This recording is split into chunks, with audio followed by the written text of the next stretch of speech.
안녕하십니까. 콩매도TV입니다. 지금 시장이 많이 혼란스럽죠. 음, 주식을 가진 사람은 좀 불안하고, 주식을 안 가진 사람은 막 올라갈까 두렵고, 양쪽이 다 혼란스럽습니다. 근데 저는, 시장을 지금 이 상황에서 제대로 못 보면 여러분이 기회를 놓치는 거다. 그런 말씀을 여러 번 드렸고, 3천은 무조건 찍으니까 사놓고 고민해라. 이런 말씀도 드렸습니다. 물론 그 이후에 이란하고 이스라엘 전쟁이 일어났고 지금 뭐 미국까지 참전한다는 얘기가 나오니까 혼란스러울 겁니다. 하지만 한마디로 정리를 해드리겠습니다. 기다리는 조정은 오지 않는다. 그 말씀을 드리고요. 자, 오늘 시황 간단히 좀 말씀을 드리면 우리 시장이 강하죠. 강한 이유를 보셔야 됩니다. 왜 강하냐. 전쟁 난리통인데 국제 유가가 급등하고 이란 이스라엘에 미사일이 왔다 갔다 하고 미국이 참전한다고 하는데 왜 우리 시장은 이렇게 강하냐? 강한 이유가 있습니다. 강한 이유가 뭐냐? 일단은 정책이 먹히고 있는 거예요. 그래서 제가 이걸 강조하는 거예요. 저 이번 정권 싫어해요, 사실은. 이재명이라는 사람 자체를 별로 신뢰하지 않기 때문에 싫어하지만 이재명이 쓰는 정책은 강력할 수밖에 없다. 이런 얘기를 여러 번 드렸잖아요. 시장에 거스르면 안 돼요. 세상에 돌아가는 이치에 거슬리면 안 돼요. 그 사람을 좋아하고 싫어하고는 다 그 다음 문제예요. 국회 190석과 행정권, 사법권 다 가지고 있는 사람이 주식 5천 보내겠다. 5천 갈지는 모르겠어요, 일단은. 5천 가는 것은 우리나라만으로 안 된다. 그런 말씀을 드렸어요. 이거는 뭐 MSCI 선진지수라든가 세계 경제 흐름이 받쳐줘야 되지만 이 3천은 아무것도 아니라고 그랬죠. 이거는 무조건 찍는다고 그랬잖아요. 제가 어제 2,998까지 찍었어요. 뭐 3천 찍었다고 봐도 돼요. 그러면 시장이 좀 쉬어갈 가능성은 있죠. 그 정도 찍었으면 좀 쉬어가야지. 옆에서. 그러면 조정을 기다리느냐? 어떤 전문가는 뭐 2,850 뭐 이 정도 올 거니까 여기서 사라 이러는데 이게 잘못된 얘기예요. 어? 그렇게 여러분들한테 코치하면 잘못된 거예요, 여러분들이. 그거는 시장이 평화로울 때 전략이에요, 평화로울 때. 시장이 정상적일 때는 그 전략이 맞아요. 예, 이격도가 벌어졌으니까 이 정도 내려올 동안 기다려서 여기서 매수하면 편안하지 않느냐. 이게 많이 맞지만 지금은 그런 한가로운 시장이 아니란 말이에요. 참 답답해 죽겠어요. 그런 사람들이 와서 개인 투자가들을 물먹이고 있단 말이에요.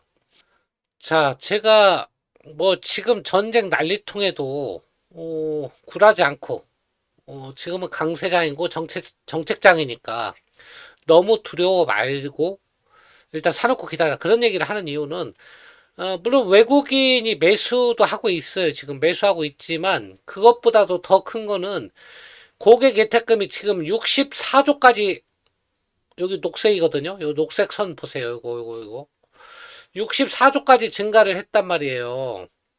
한때 50조에서 놀았어요. 50조에서 48조까지 줄었다가 지금 순식간에 64조까지 올라왔어요.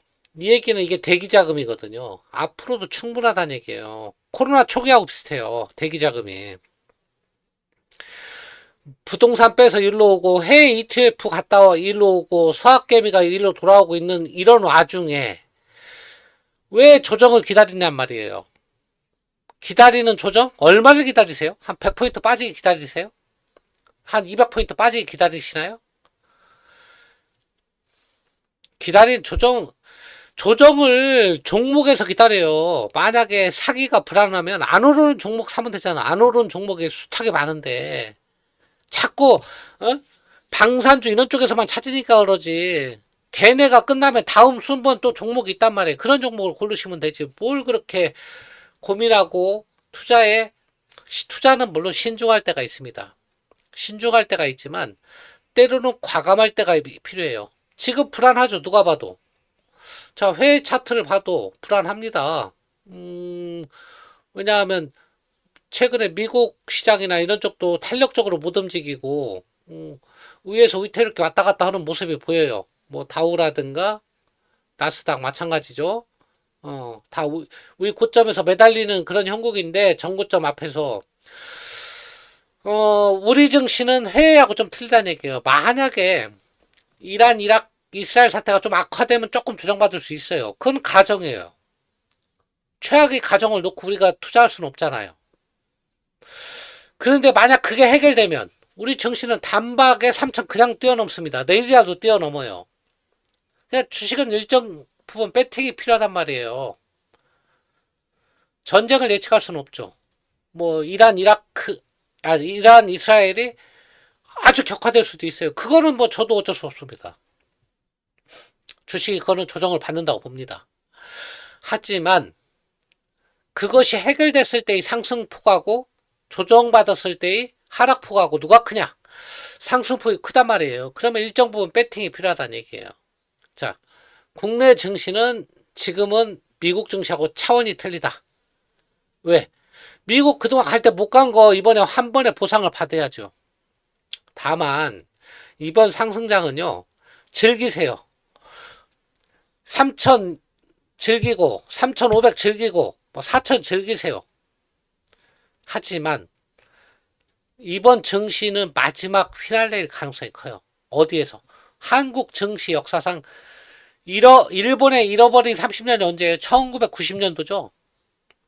92년도가 93년도가 그래요.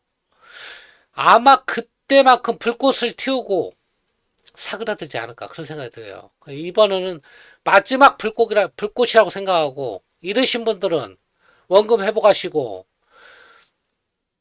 돈 버실 분들은 이번 기회에 편성을 좀 하시고 그 다음에 대신 조건은 잘 빠져나오세요. 조금이라도 이상한 신호가 보이면 그때는 내려오셔야 됩니다. 그리고 이재명 정권이 반환점을 돌 때 그때는 주식이 추가적으로 상승한다 해도 뭐 4천 5천 근처에 갔다 해도 그냥 나는 이제 됐다. 이만하면 됐다. 나는 이제 모든 걸 털고 내려올 것이다. 아무 미련 갖지 말고 털고 내려오시기 바랍니다. 만약에 3,500밖에 못 갔는데 이재명 정권이 3년 지났다. 그러면 거기에서 미련 없이 내려오세요. 이재명 정권이 반환점을 돌면 정책과 상관없이 지수 수준과 상관없이 내려오세요. 네. 한국 경제에 대한 비전은 저도 없습니다. 없다고 봅니다. 애들은 줄지 노인은 증가하지 성장률은 떨어지지 산업 경쟁력은 중국한테 뺏기지 무슨 비전이 있습니까? 근데 왜 주식 사라고 그러냐? 지금은 사야 될 때니까 사라고 하는 거예요. 그냥 시기가 그런 거니까 그런 정권이 들어섰으니까 아무 거 묻지도 따지지도 말란 얘기예요. 자, 뭐 시황 얘기는 이 정도면 됐겠죠. 뉴스 조금 봐드리고 마치도록 하겠습니다. 자, 어제 미국 증시 좀 빠졌죠? 하지만 우리 증시는 상승이죠. 이제 미국 증시하고 큰 상관없단 말이에요.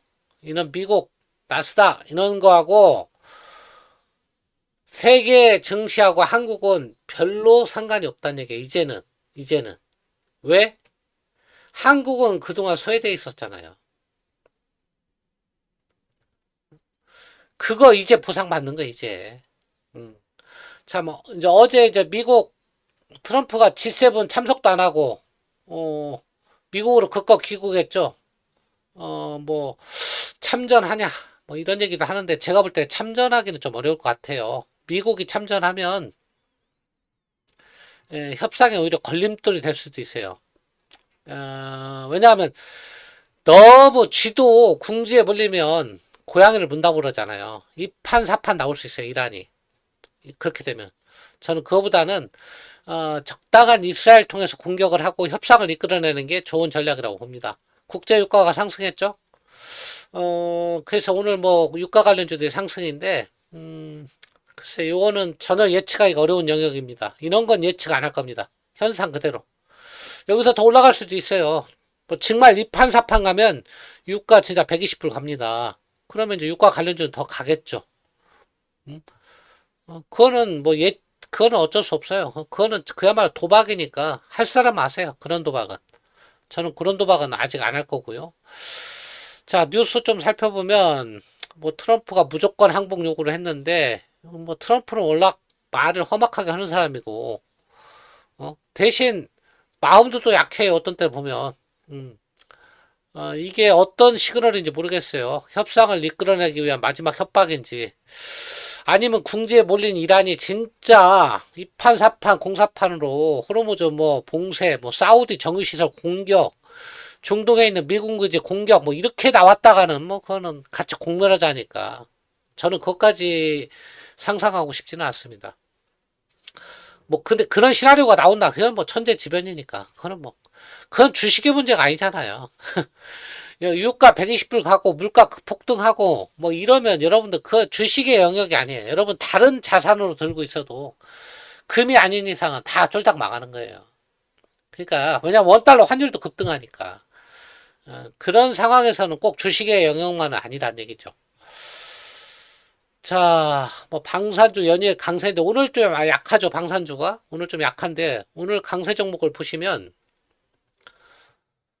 뭐 오늘 뭐 약한 건 아니네. 방산주가 그냥 생각보다 못 올라가는 거지. 태양광이 조금 약한 거고 오늘은 뭐 정유주하고 뭐 코로나 관련주들이 좀 상승하고 네이버가 15% 이렇게 급등을 했는데 그러니까 오늘 같은 경우는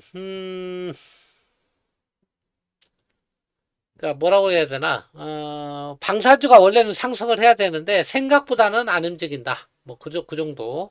그 얘기는 글쎄 이 정도 약발 갖고는 방산주는 그동안에 너무 많이 올랐다. 뭐 이 정도 보는 게 좋겠죠.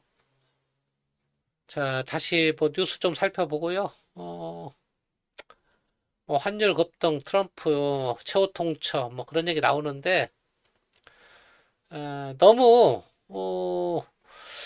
뭐 지정학적 리스크 이런 거에 너무 위축돼 가지고 어쩌지 투자 어쩌지 다 팔아야 되나 뭐 이런 고민보다는 그냥 확률적으로 놓고 지금은 제가 볼 때는 배팅하는 쪽이 좀 더 확률적으로도 높고요.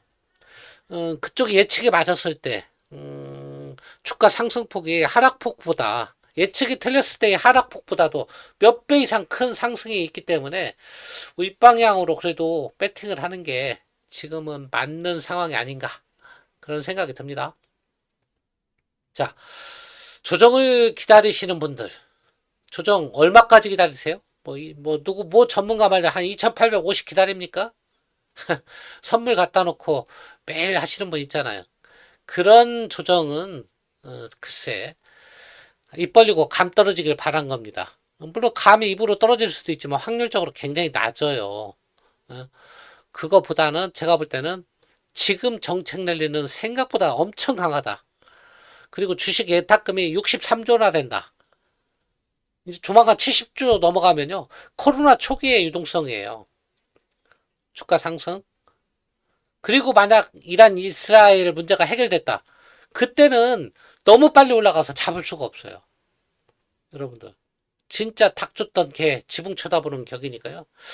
잘 판단해서 투자하시기 바랍니다. 저는 투자를 부추기는 사람도 아니고 그 다음에 시장 불안을 일으키는 사람도 아닙니다. 그냥 제가 지금 시장을 바라볼 때